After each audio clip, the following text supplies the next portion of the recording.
Right now on Denver 7 News at 6. No walking or biking along the Cherry Creek Trail today. It's just one area in the metro flooded out this morning. It's another Denver 7 weather action day as more rain falls across the metro area this morning. Coming up, I'm timing out when all of this is going to move out and drier weather settles in. Denver cannot continue to financially shoulder this burden alone. More migrants are arriving in Denver, and there aren't enough resources. Mayor Michael Hancock calls out the federal government with Title 42 expired. We think motherhood should be a team sport, and if you don't have a team, it's really hard to play. Finding support this Mother's Day, I'll introduce you to a local group with a unique approach to connecting moms. There were some shots that we made, some plays in that first half where I said to myself, man, the gods are with us tonight. The Nuggets knock out the Suns, the powerful plays securing the team's spot in the next round of the playoffs. First time in 3 years they've made it this far. And anytime you can make the opponent fans boo their own team, you're doing something right. Yeah. Yes. All right. Well, we are kind of booing this weather, right, this morning? I mean, yeah. Well, some people are still celebrating in it. We'll get to that here in a second. Good morning. Thanks for joining us on this Friday. But yeah, really wet conditions, and look at some of those totals, Lisa. Yeah, the good news is it's not snow, guys. It would have been a lot of snow, feet of snow. So the rain, a little bit easier to deal with, I think. Obviously, you are going to find some areas with localized flooding. We're going to talk more about that coming up. But look at these totals. Now, this is coming in from Coco Ross. So some of our viewers out there that sign up for this and they take those measurements. Parker coming in at over 4 inches of rain here within just the last 24 hours. Southwest Denver over 3. Arvada at nearly 2.5. So a lot of rain out there. Obviously, why we're seeing some flooding. And guess what? It is still coming down. We're going to continue to see more of it here for the next few hours. Through it looks like late morning. By 12 o'clock, by lunchtime, things are going to start to really lighten up. But with the storm system that's in place, we're just getting all of this moisture jammed up against the foothills. And then it just rings out here right along the Front Range. And so that's where you get some of the heaviest rain and the bullseye right over Denver. Take a look at our hourly planner. We're in the 40s now. Things will, again, be a lot drier by midday. Flood watch expected to expire at noon. We'll see highs closer to 60 this afternoon, and then a much nicer commute tonight. A quick look at Futurecast at that timing as things start to clear out. You'll still see some showers up near Greeley, Platteville, Keensburg, but then all of that's going to push east of the I-25 corridor. And by this afternoon, let's hope, cross our fingers, we might even see a little sunshine poke through some of that cloud cover. We have some flooding roads, and we have them all over town. We have some high water. Some roads might not just be totally flooded out, and they just have some big pools that are splashing all over the place.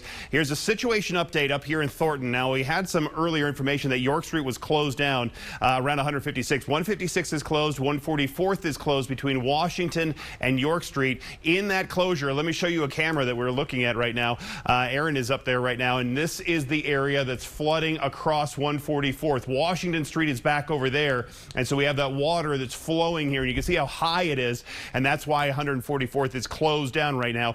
A major road for these folks trying to get to I-25. 136th is open. Let me show you some other trouble spots around town, including out to the east side of town. Take a look at the northbound 225 ramp from that camera to go to I-70. You still see that plow in there, and they have that right lane closed down because of, again, some high water in here. Northbound 225 to go eastbound I-70, and that delay is coming up from Colfax right now. Yeah, and we're getting a look at street level conditions in some neighborhoods, especially where the water just has not drained. It's continued to pool up, and it's left some people stranded. Yeah, Denver 7's Veronica Acosta is continuing our team coverage from East Denver, where a new lake has formed. Veronica, one of many we've seen this morning. Yeah, a new lake a lot of residents probably weren't hoping to see right outside of their windows. But take a look. This is what a lot of people are waking up to. It is not pretty, you guys. I mean, look, that's probably 5 inches of water here that's pooled in this parking lot. You can see behind me a lot of people making the right choice, choosing to park maybe in a little bit of a higher portion of the parking lot. But then, of course, you have vehicles, and you can probably hear the water that we're tracking through this morning, like this one, a little bit smaller. The muffler there almost touching the actual water. So not ideal for people in this part of Denver, the eastern portion. I will tell you, though, we were over by Tollgate Creek. That's of course, much higher than it typically is. Water is rushing there. It's not impacting the trail so much like it is over near the Cherry Creek Trail. And then if any of you are getting ready for your morning commutes, we drove from downtown Denver to this portion of Denver near 11th Ave in Ulster. Streets looked pretty good, so nothing to worry about there. The shoulders, of course, pulling a little bit of water, but besides that, you don't have much to worry about. The good news is a lot of people making the right choice, choosing to not park where all of this water is standing right now. Back to you. Yeah. They know. Yeah, they know where it pulls up. You made a good choice bringing waders to wear today, so yeah, we'll need those now. You can track the storm as it continues to rain outside on the Denver7 Plus app. There's a 24/7 weather live stream and updated video forecast from Lisa. You can get that on your favorite streaming device, and we're also on channel 1035 on Samsung TV. New overnight, Title 42 officially expired, and migrants at the southern border are waiting to cross, confused about their next step towards seeking asylum. Scripps national correspondent Adi Guajardo is in El Paso. Uncertain about the future, migrants made a final push to cross into the U.S. before Title 42 came to an end at midnight on Thursday. El nuevo decreto, pues, no sabemos cómo viene el nuevo decreto y ese era el temor, pues cruzar después del 11 de este mes. Niker Lugoviania says he embarked on a treacherous journey from Venezuela and turned himself in at the border. 12 days later, he was released in El Paso with a notice to appear in court in 4 months.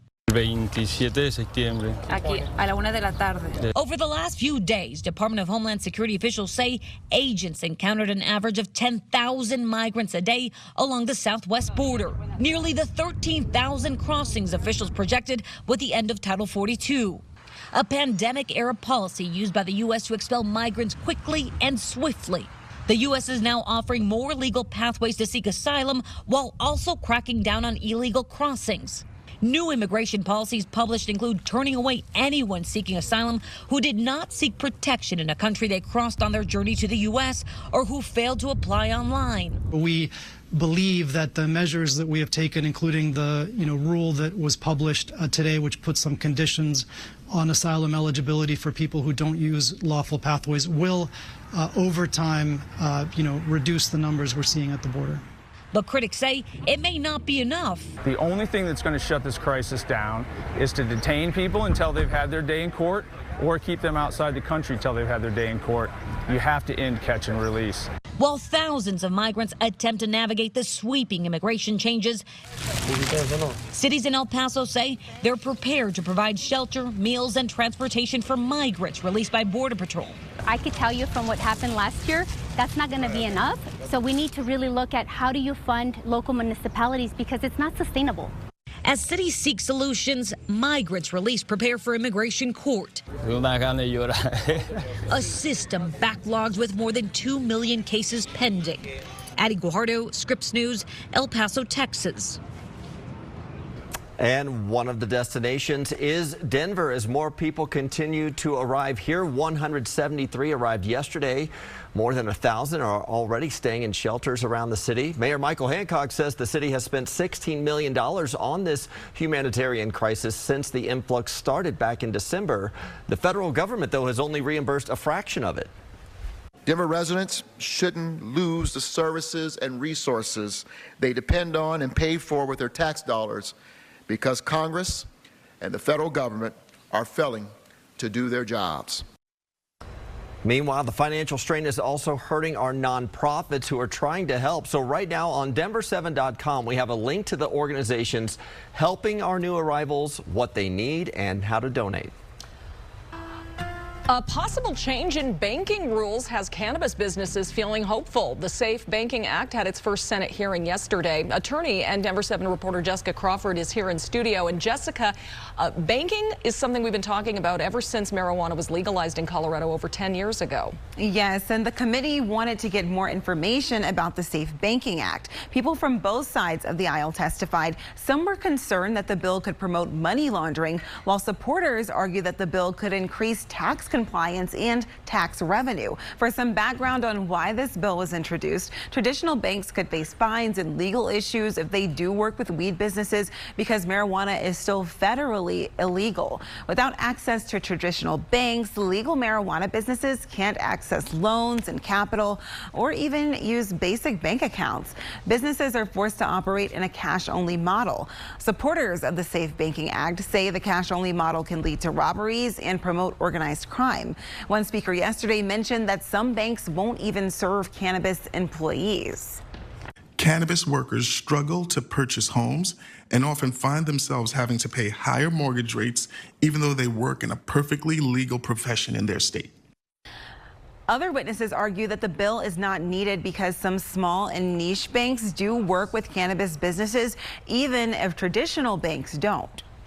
It purports to fix essentially a fake problem. Today's marijuana businesses are not dealing primarily in cash. There are hundreds and hundreds of banks working with pot businesses. There's a lot of talk about this bill right now, but it's really still just in its early stages. To become law, it would still need to pass the House and Senate before heading to the president's desk. I'm Jessica Crawford, Denver 7. Thank you, Jessica. Turning to the Denver Nuggets, who had 2 chances to win 1 game and advance in the NBA playoffs. So they just went ahead and got it done in Phoenix last night, wasting no time in Game 6. They were up 30 at halftime, leading to boos from Suns fans. Nicole had another triple-double, 32 points, 10 rebounds, 12 assists. Jamal Murray added 26, despite reports he wasn't feeling well before the game.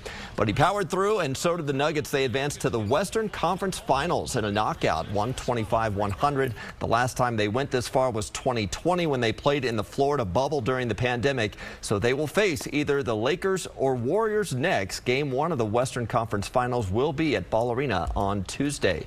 Lisa. It is now just about 6:12, a Denver 7 weather action day as rain continues to fall. Now, the flood watch that we had that was set to expire at 6 o'clock this morning extended until noon. Obviously, rain still coming down another ½ an inch to about an inch here early on. And a winter storm warning still in effect for the mountains as you get closer to the divide and above about 9,000 feet, where we've seen well over a foot of snow. As your kids are walking out the door this morning, they're going to want a rain jacket early on. Some of them may be jumping in puddles. Mid-40s early on, upper 50s by the time they get home. Drier weather this afternoon. Which is still super fun, by the way. It is. Especially driving through them and getting splashed. That's what I'm seeing around town. Also some snow. Just be thankful it's not about 15 degrees colder, because we would have all kinds of snow like here over Loveland Pass. Look how much snow in the trees and on the road. Loveland Pass is closed down right now between I-70 and then over to A Basin. So we have some slick conditions, obviously. Snowy conditions up there at the highest elevations. Raise a glass for Colorado beer. The brewery's taking home top honors at the World Beer Cup. Plus, Book Club, the movie, is getting a sequel with 4 iconic actresses traveling to Italy this time. Our own Danny New got to have an interesting conversation with one of the film's stars. Coming up. If there's one thing Colorado's got, it's heart. So glad we could do this for you. We help one another. Oh my God! And work together to do the right thing. Thank you. It's your generosity that's making a real difference. All right. Well, it has been a Denver 7 action week, it feels like, with all this rain, but has been a perfect time to be inside, maybe grab a tub of popcorn and hit the movies. I know. Snuggle up on the couch. And now that award season is over, you just want a nice, relaxing, fun summer film to see. Not challenging. Danny New has an option for us. It's called The Book Club, The Next Chapter. And you got to speak with the lovely Diane Keaton, one of the stars. A legend. Wow. Yes. Yeah. And it was a roller coaster of a conversation. Really? She's lovely, very nice, but it was mayhem, and we'll get to why in a second. But first, let me just show you a clip from the movie Book Club, The Next Chapter. Delle donne, le viti più vecchie danno l'uva più dolce. What did he say? The older the vines, the sweeter the fruit. Oh, yes, we still got it. It's a good time, right? Yeah, so this is a sequel to the 2018 hit Book Club that made over $100 million. It was very popular. You get Diane Keaton, you saw Mary Steenburgen in there, you got Jane Fonda, Candice Bergen, and they're on a trip to Italy. Why? Because Fonda's character is getting married, and this is her bachelorette party to Italy. And what I like about this movie is that it kind of gets deep. It explores how people can find fulfillment later in life with their best pals and by finding new loves, which is a very mature topic. So I thought that Diane Keaton and I would have a mature, meaningful conversation about the subject of rejuvenation in your golden years. But if you've ever watched an interview with the legendary actress who played Annie Hall, it doesn't always go how you think. Is there any advice you have for other people that are 70 and up for taking control of their lives? None. No advice? No advice. None. Why not? Because what am I going to say? There's nothing. I mean, that's your choice. You know, I'm what? No. Uh-oh. I don't see you smiling. Not exactly funny, is it? Well, it's just because you have inspired a lot of people. Even the movie Baby Boom, you inspired a lot of people. Like, you have time and time again shown how people Where can do you take get control of their that? lives. You think that's true? I don't think that's true. I don't think you've inspired a lot of people. Of course you have. In what way? I don't get it. Excuse me. Well, first of all, you stick to your interests. You love photography. I do. Right? You pursue passion. That's important in life. You never let go of that. So there's one way. Passion? Woohoo. Not passion? Not too much passion, do you think? No. Well, Diane Keaton, I only have a minute left. So a minute? I know. Oh, and I blew it for you. You didn't blow it. I didn't help. You didn't help at all. I mean, I just made a jerk. Well, I like you, though. I mean, I think you're very charming, and I know you're going to be doing well, and you already do well. So you're great. You're in a good position. Thank you, Diane Keaton. I believe that. Let me say that. Wow. You handled that very well. I'll say that. Thank you. When I interview with someone who I've looked up to my whole life, like Diane Keaton, like I spent all day prepping for it, and they just immediately threw out all my notes. It's like, none of this is relevant anymore. Right. Wow. Yeah. That's so funny, though. Unexpected. Yeah, you did handle that well. Thank you. Wow, what a compliment. I didn't think it would become me trying to convince Diane Keaton that she's inspired people. Right. You know what I mean? That's Annie She was Hall. shutting you down. What do you mean? What have I done? What have I done? Well, you know, maybe she's got to that age where it just, you know, doesn't matter anymore. You can say what you think. She definitely does say what she thinks. That movie is out today if you want to see her say what she thinks with Jane Fonda. Fun. Yeah. I like that you threw out Baby Boom. That's a little thank different. you. I love that movie. Thank you. A woman, you know, takes control of her life, raising a kid, as a business. Yeah. Oh, inspiring, one might say. Diane It's going to Keaton. go down. You know, that's going to go down as one of the weirdest interviews she's ever done. Yeah. Wouldn't break the top 100. Gave you a compliment. That's She true. did. Let's focus on that. Love it, Danny. Thank you. All right, take a look at some of these new numbers coming in this morning from Coco Roz, from some of our viewers out there. Getting out early, measuring the last 24 hours. Castle Rock now at over 5 inches of rain. This is obviously why we're seeing some localized flooding out there. Parker at nearly 4.5. We've got Southwest Denver at over 3 inches. Evergreen coming in at 1.75 inches. Just a little farther south from there. We had some heavy snow, well over a foot in areas like Cripple Creek, Divide, and that snow continues west of Fort Collins and Denver. There along the Divide, you're going to find some impressive snowfall totals, again, well over a foot by the time all is said and done. Rain continues this morning. This is going to lighten up, but really not until midday today. As the storm system starts to swirl east, we're getting all of that moisture wrapping around it, jammed up against the foothills. So it's a pretty intense upslope flow for us, which brings some really heavy showers. Risk of severe weather today shifting north and east and through, again, parts of Nebraska. Eastern Kansas will be under, it looks like, some calmer conditions, obviously, as skies start to clear. I'll show you the timing of that on Futurecast in just a minute.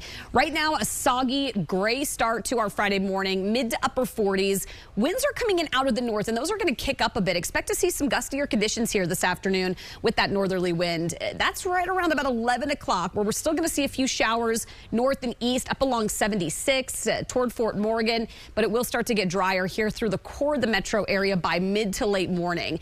Then some clearing this afternoon, hoping, crossing our fingers for a little bit of sunshine to work in, but there will be quite a bit of cloud cover in mid to upper 50s. Overnight, skies will be partly cloudy. Early tomorrow morning, we're waking up to potentially some fog out east, areas of patchy fog across the plains, and some clouds here in town. More cloud cover than sunshine, unfortunately, tomorrow, and potentially a few late day showers, especially as you get up into the mountains and foothills west of Denver. Highs will be in the low 60s, a little bit gustier again out of the north on Saturday. And then on Sunday, a chance again for a few more scattered showers. So a little unsettled here through the weekend. Sunshine's going to return, more of it next week. But today you're looking at mid to upper 50s and some cloud cover. Rockies are back in town. If you're heading to the Rockies game tonight, expect to see, again, some cloud cover, but some cool conditions, low 50s by the end of the game. Saturday, we're at 62, 58 on Mother's Day. Sunshine returns next week. We've got much warmer and drier conditions and days where, again, we wake up with more sunshine and then see a few late-day thunderstorms pop up. And right now we have some winter driving conditions in the high country. We also have a transit issue over there across the R line. So the R line, they're having a power outage right now. This is the one that goes through Aurora, and so you're using shuttle buses in place of the R line, the Aurora line, light rail line. We also have a problem, this one, northbound 225 in Aurora. Take a look from the camera there on the northbound side of I-225. From that CDOT camera, you can see that we have the right lane blocked still right here with a plow in there. This is backing up traffic to be right back by Colfax, and you can see the drive time right now is at about 15, so an extra 5 or 6 minutes just trying to get up to I-70 along 225. We also still have some flooding in areas like at First and Wadsworth south of 6th Avenue. We still have some flooding up to the north side of town. Let me take you to this camera over there on 144th between York and Washington. You see, actually, Aaron has been telling me, our photographer, there have been some folks that have been running through the area that's actually closed off. You see how much water is splashing out through there. So obviously the high water is still a problem, but there are barricades up there. But if you're a little bit sneaky through the neighborhoods, you can still access 144th. The rest of the drive speeds are definitely down by 10 to 15 miles an hour, depending on where you're going right now. Well, a big event this weekend wants you to walk, bike, or roll down some of Denver's most popular streets. So we're breaking down the big closures to make way for a party. And it is graduation day for many of our state's colleges. Congratulations to the grads, the top industries hiring you. Welcome back at 6:27 as we enter peak graduation season. Many college seniors are looking for their first jobs. And USA Today reports hiring overall has slowed since this time last year. But economists and university leaders say there are still jobs for the new class of 2023, and the industries hiring the most are healthcare and education, which are indispensable, we know, and retail and construction are up as well. Colorado Brewers made an impressive showing at the 2023 World Beer Cup, which was in Nashville this week. They're bringing home 24 medals. Our partners at the Denver Post report Loveland's Verboten Brewing and Barrel Project was the biggest winner. Absolute Brewing Co. in Centennial, Joyride Brewing Co. in Edgewater, and River North Brewery in Denver also took home 2 medals each. Judges rated more than 1,200 different beers from more than 2,300 breweries. So this is a big honor. Colorado breweries took home 7 golds, 10 silvers, and 7 bronze medals. It takes a unique perspective. I think it takes somebody that has a calling for this type of work. Colorado is now offering thousands of dollars to nurses to work at our state's mental hospitals. We're hearing from one man who did it for more than the money. And it's a question we have all been asking ourselves. When will it stop raining? Lisa is timing out this latest round of storms and your weekend just ahead. The word is meteorologist. Can you use it in a sentence, please? A meteorologist can accurately predict the weather. Meteorologist. M-I-K-E-N-E-L-S-O-N.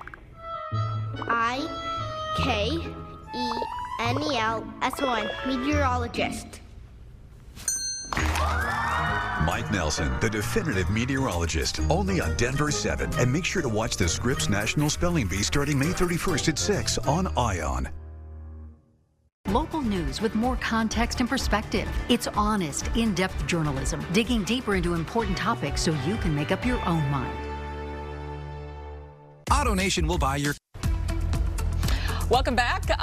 No other way to say it. We're just wet all over the metro this morning. Yeah. The rain has not let up in many spots, and more moving across the state today. As you can see around town, the different shots there, some flooding in different areas. Yeah, in the mountains, there's a ton of snow up there. And on the bottom left of your screen is how most streets probably look this morning with the wipers going and a lot of rain. But then you run into areas you don't expect, like the ponding. And then, of course, along the hiking and biking trails, those creeks look like raging rivers this morning. So hopefully we'll finally get this system to move out. It has just stuck around all week, and we'll dry out. I've got a kid's soccer game on Saturday morning that I'm hoping we make it and the fields recover. The fields are going to be pretty wet. It's going to be soggy out there. A lot of falling kids. Lots of, the grass when it gets all stuck to your legs. That's fun when they come home. And it's all over your car. Yeah, you're going to see that tomorrow. But things will dry out. Right now you can see on satellite and radar, it is still coming down. We have picked up here across the metro area in some spots a good 40, even 5 inches of rain. This will let up, though, here from really west to east as the day goes on. But so far, those totals extremely impressive. Castle Rock, one of the most recent numbers coming in at just over 5 inches within the last 24 hours. Much drier by lunch. At that point, things are going to start to dry up, clear out. We'll see hopefully a little bit of sunshine working in this afternoon. Mid to upper 50s for highs here between about 4 and 5 o'clock. Flood watch, that aerial flood watch remains in effect until noon today across all of northeastern Colorado. Obviously, if you've been out there, you know why. And then that winter storm warning also in effect until noon. We have seen some impressive totals, and snow is really coming down hard as you get closer to the divide and above about 9,000 feet. Well over a foot of snow with this storm. Take a quick look at Futurecast. I can show you the timing of that. Right around 11 o'clock, you can see where it starts to really lighten up here across the metro area. Might see another ½ inch to maybe an inch, Jason, north closer to Fort Collins and Greeley, and then that'll clear out by this afternoon. Yeah, Loveland Pass is closed down right now because of the snowy conditions there. We have also some pretty tough driving conditions in some areas. Look how much splashback there is across these roadways. Look at northbound 225. It is really heavy going up to I-70, and let me show you why. We've had the right lane closed trying to go from northbound 225 to eastbound I-70 with some high water in there, and so that is backing up traffic coming in from that Colfax area. So unfortunately it's an issue. And the other area issue in Aurora is that the R line is not running due to a power outage out there, so they're using shuttle buses in place of those trains. The rest of the drive times are down by about, or at least the speeds are down by about 10 miles an hour here this morning. We've had some flooded roads along 96th up here in Commerce City, also up to the north side of town, getting around York Street, 144th. There's some closures in there, and then we have some high water over here in the Aurora Drive, and that's where Veronica Acosta is hanging out over there by Tollgate Creek. And yeah, it's been running heavy there. It's been running heavy in downtown Denver here along Cherry Creek, the South Platte. They're all running super heavy there, Veronica. Hey, it has been. I know Brian mentioned those creeks this morning. They don't look too much like creeks, rather like these raging rivers. We have Tollgate Creek here right behind me. We're going to step on this bridge so you can get a really good look at what it's looking like. Pretty ferocious. You can definitely hear it. Hopefully you all can hear it at home and we can hear it from where we're standing as well. You mentioned Cherry Creek. That was also running really high. We were looking at that right outside of our studios. Doesn't look much like a trail this morning. You definitely can't bike or walk on it or anything. It's way too full. This one here, Tollgate Creek, not nearly as jarring to look at because it's not coming up on the trail here on the actual portion where you can walk and ride your bike, but definitely more and much higher than what we typically see. Of course, there are areas where drivers are going to have to watch out later this morning. We were just at a parking lot in an apartment complex that was pretty filled. We have a highway here behind us that's been moving pretty much all morning long. Doesn't seem to have any issues there. And for the most part, you guys, the streets here in the eastern portion of Denver kind of moving into Aurora, they're looking pretty good. The shoulders, of course, those get a little filled with water. But besides that, drivers seem to have no problems this morning, even as the rain keeps coming down. Back to you.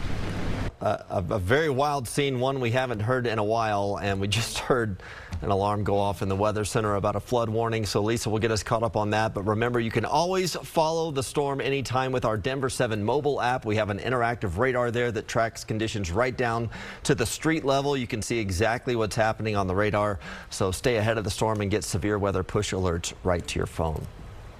Well, Colorado is in dire straits when it comes to nurses who are invaluable and take care of all of us. The national consulting firm Mercer says we're in the top 5 states when it comes to the need for registered nurses. It says this year we are short nearly 5,600 RNs in Colorado, and that situation could become more dire in the next 3 years. The number expected to jump to as many as 10,000 nurses short. This is because hundreds of nurses are retiring or leaving the profession, and there is an increased demand for care among the elderly population. And the need is even greater in our state's 2 psychiatric hospitals. Earlier this year, we told you that the state was giving nurses a $14,000 signing bonus if they agreed to work in one of those hospitals. Denver7's Veronica Acosta recently followed up to learn just how enticing it's been for the nurses and how great the need is. This brand new unit at the Colorado Mental Health Hospital in Fort Logan sits empty. The beds are untouched, the chairs have never been sat in, but it's not because there aren't patients, rather not enough nurses to care for them. What's important to understand is that as a result of the pandemic, we are operating at over 40% vacancy at those hospitals. This is also the case at the Colorado Mental Health Hospital in Pueblo. Between the 2 hospitals, there's a need for about 250 nurses, which is why the state decided to offer a big incentive, a $14,000 hiring bonus. This is a commitment to mental health treatment. I think $14,000 is a lot of money. Earlier this year, the hiring bonus was $7,000. That's when Matthew Parham took the job. It is. It's huge. He's a night shift nursing supervisor at the Fort Logan campus. He made the transition from an ER to this setting not only because of the signing bonus, but for the kind of care he's now providing. I like seeing that ongoing care. I like having kind of a little bit of the reward of seeing somebody brought back to a sustainable state and hopefully being able to get back out to the community and live whatever normal life they can. It's not an easy job, but it's one Matthew finds fulfilling and one that needs more people like him now. I think that it takes a unique perspective. I think it takes somebody that has a calling for this type of work. Because these rooms are empty. Think of what we could do with that extra 100 beds, how many more people we can serve. And with more nurses, more patients could be helped. I'm Veronica Acosta, Denver7. Yeah, and a bit shocking here, in all of last year, only 4 nurses were hired for these 2 psychiatric hospitals. But since they upped the hiring bonus to $14,000, 4 nurses have already been hired, and then another 39 have applied. Well, we joke about how many moms just want a break from being a mom this Mother's Day, but there is a serious side to this. Postpartum depression affects 10 to 20% of women after they give birth, and having a support group can be critical to overcoming it. I spoke with Nikki Brooker, who founded the group You Are Not Alone 6 years ago after the deaths of 2 moms in her community who both took their own lives. Their new program, Strong Mamas Thriving Babies, is pairing up new moms with moms who give birth the exact same month. So I asked her why that's so important. So Strong Mamas Thriving Babies is all based on the idea of making sure moms have kids of the same age, right? So all the January mamas will get paired together and come back the month of February and come back together in a safe space where they can really truly talk about motherhood. We have an app that's a HIPAA compliant app where the moms can chat and create play dates and all of the things that moms need to build that community. And then they get phone calls throughout the first year of motherhood where they are just checked on by a peer. So we're having eyes and ears on moms at least 12 times in the first year of motherhood. Yeah, the group has received a grant from Douglas County through suicide prevention funds and is working with hospitals to connect moms together and their little babies, of course. The National Maternal Mental Health Hotline, meanwhile, if you do need some help, is right here on your screen. We want to make sure you have resources, and you can reach Nikki's group at yanamom.com. You are not alone. They'll match you with a support mom right away. It doesn't feel like biking weather right now, even though we know Coloradans get out in any weather. But this Sunday, there's a great event to encourage more biking around Denver. It's called Viva Streets, and city officials will close more than 3 miles of popular roads in and around downtown to vehicles.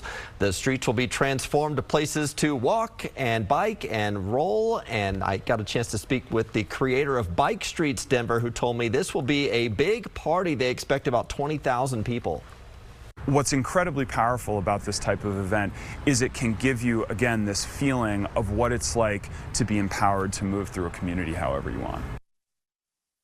Jayson Luber also knows a lot about this because there's going to be a big closure. Yeah, Broadway's going to be closed down for a long section. We're talking over 3 miles. Part of Welton also is going to be closed down, so that's going to be a major inconvenience for some folks. This is again on Sunday, so less traffic obviously, but from Alameda all the way up to Welton, you are going to have some areas to cross over, including 6th Avenue, 8th Avenue. Spear can get you across Broadway, or you can use Colfax, 17th and 18th Avenues. Along Welton is not going to be as highly traveled, but you also have some street traffic that can get across Welton as well. All roads should be reopening by Monday morning's commute. Yes, and big roads close right during the Mother's Day brunching hours too. Viva Streets will be Sunday from 8 a.m. to 2 p.m.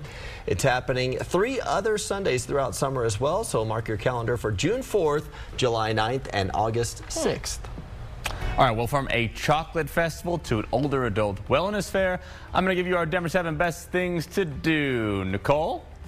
And we finally know who the Broncos will be playing this year, and the team turned to some classic scenes from a very funny TV show to help make that announcement. That's next. We could all use some good in our mornings. That's why Denver7 Morning News and Good Morning America is the best way to start your day. Oh, we got the Broncos animation back. We are less than 4 months out from the official start of the Sean Payton era with the team. They're going to see where they stand right off the bat, too. The season opener this year will be against their rival, the Raiders, on Sunday, September 10th. That is at Empower Field.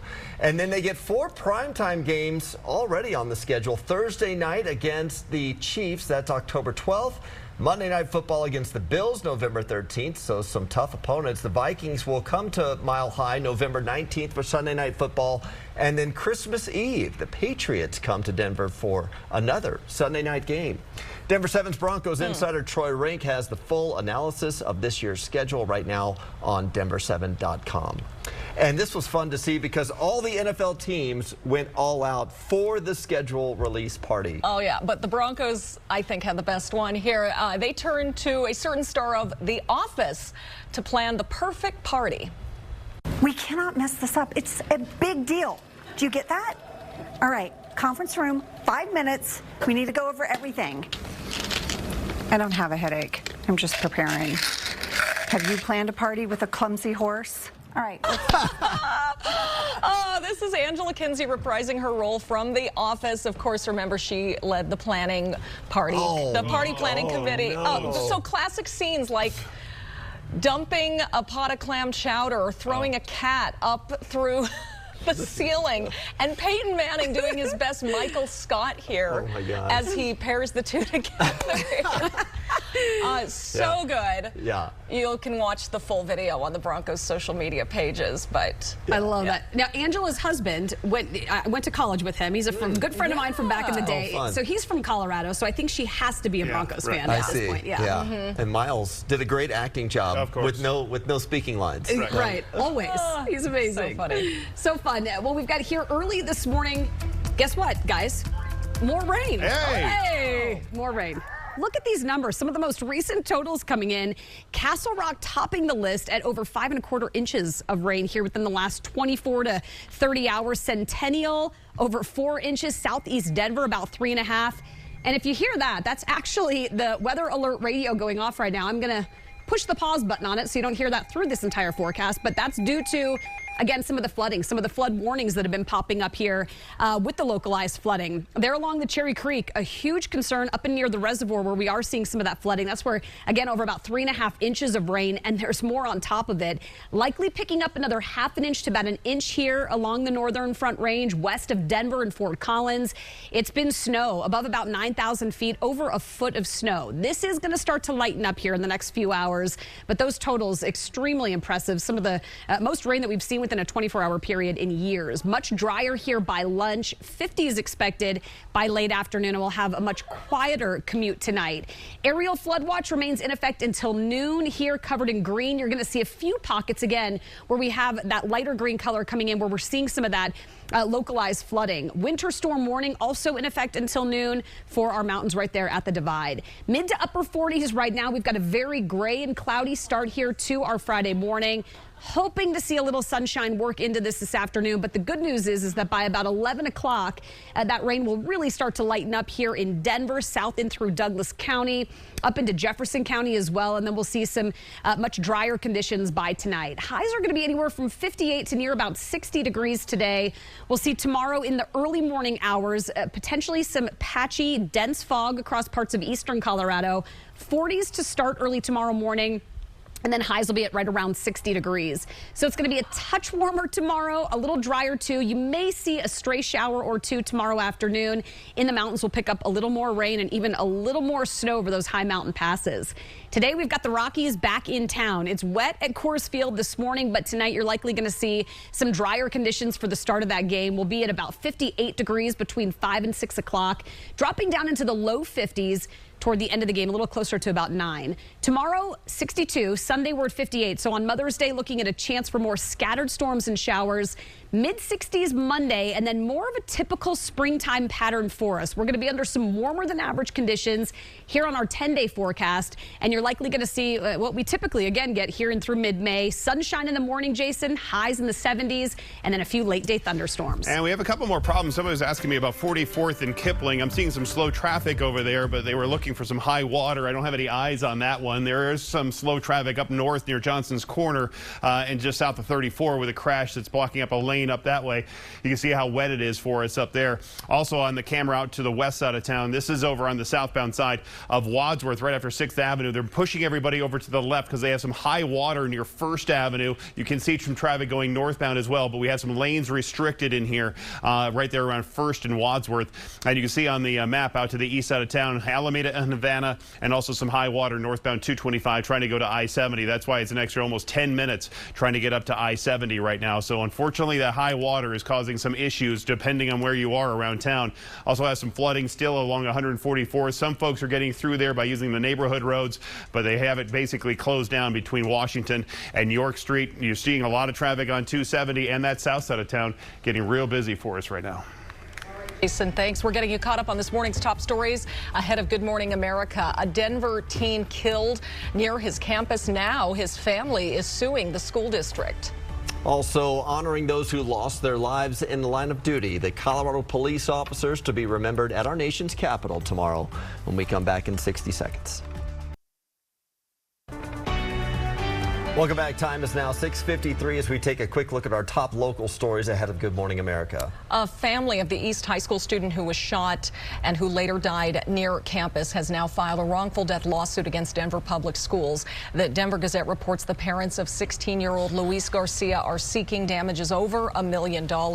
Luis was shot in his car and died from his injuries 2 weeks later. The family's lawsuit claims DPS was negligent because of a lack of security and student parking. Tomorrow, we honor law enforcement officers who have died in the line of duty. There will be a candlelight vigil at the National Fallen Officers Memorial. 7 of the new names being added are from Colorado. Arvada police officer Dylan Vakoff is on the east wall of the memorial. He was killed in September while responding to a fight over a child custody agreement. Arvada police tell us they will be in D.C. tomorrow for the ceremony to remember Dylan Vakoff. You can watch the ceremony at 6 o'clock on our time on the National Law Enforcement Officer Memorial website. Well, good to hear it's going to dry out because it's the weekend and we know Danny has some things to do. Yeah, you had your own things to do last weekend. Yeah, I was at my my bachelor party. That's right. My wedding's in a month in the Poconos in Pennsylvania. Fun. Yeah, just getting my voice back now. Starting to make sounds now. But speaking of Pennsylvania, only a couple hours from the Poconos is Hershey Park, and this weekend is the Colorado Chocolate Festival. Oh. Need I say more? Really, that's all you need to hear is Chocolate Festival. It's at the Crown Plaza in Denver. They have over 100 booths with tastings, cooking demos, and the most important word, samples. Chocolate samples. Could be fun, guys. Love it. Also selling jewelry in case you need an excuse to go for Mother's Day to get a gift, get some chocolate while you're there. Good idea. Now, we probably can't grow cocoa beans in Colorado, but you can find other beautiful plants at the Denver Urban Gardens this weekend for their spring plant sale, and the Botanic Gardens plant sale is sold out. So this is an opportune thing to still go get a plant this weekend. Denver Urban Gardens, a.k.a. Doug, which I love to say, oversees 193 community gardens across the metro. So there'll be a wide selection, and also good for Mother's Day. Moms love an aloe plant. Now this one is my favorite, because I think it's really cute. The Charles Whitlock Recreation Center in Lakewood is hosting the Older Adult Wellness Fair. There's going to be blood pressure and biometric screenings, cane and walker safety assessments, more than 50 local vendors and resources, free demos. It's going to be yoga and tai chi and qigong and a senior strength class. Should be really fun and informative. And last but not least, I want to give a shout out to the Scottish Fiddle Club, which will be having their spring concert in Littleton tomorrow at St. Philip Lutheran Church. Fun. Love a good fiddle. Exactly. Yeah, it's a good time. Be a lot of fun. A lot of free stuff in there, a lot of indoor stuff, Lisa. Yeah, the indoor stuff's good, especially when we're looking at this right now. Again, that aerial flood watch remains in effect until noon, and combined with that, we've seen some flood warnings pop up. You can see this one here, basically from Thornton north up toward Fort Lupton there. Big Dry Creek, we're going to see some substantial runoff and some obviously creeks and rivers that are going to be flowing a little bit higher than normal. Also a flood warning down in through the Sand Creek, and then Cherry Creek Reservoir there along the Cherry Creek. We've seen a lot of flooding, so be careful this morning around those areas. Mid to upper 50s here this afternoon. Things are going to start to clear out by midday today. More sunshine, a little more of it expected this weekend, but it is going to be overall a little bit drier Saturday. Cool and rainy mid to upper 50s on Sunday, but what we're going to see on Mother's Day is not going to be like what we saw this last 24 hours. Not nearly as much rain. Up there in Commerce City, we have 96th Avenue closed down just a little bit east of Highway 2, and that's for some flooding that's happening on the north side of the Arsenal. This is Berthoud Pass right now, and look how much snow we have up there. It is open. Highway 40 is open, but it is very snowy. Take a look at Loveland Pass, Highway 6. That is closed right now because of the snowy conditions between I-70 and getting on over to A Basin. You can see the overall drive here. Some slower areas with the crash over at Havana and Alameda, and still high water in a lot of places. So we'll detail all of this for you coming up in just a little bit on Local 3. Yeah, Pool's open in 2 weeks, right? Yeah. So the pool's open right now on I-225. Pool's open, but ski resort's still open too. Yes, right. Breck is open. 18 inches of snow in some spots. Kidding. That's crazy. For more local news and, of course, the latest on this weather, switch over now to our sister station, Local 3. Yeah, if you're stuck inside, come hang out with us. We're on Local 3 every weekday morning from 7 to 9 a.m.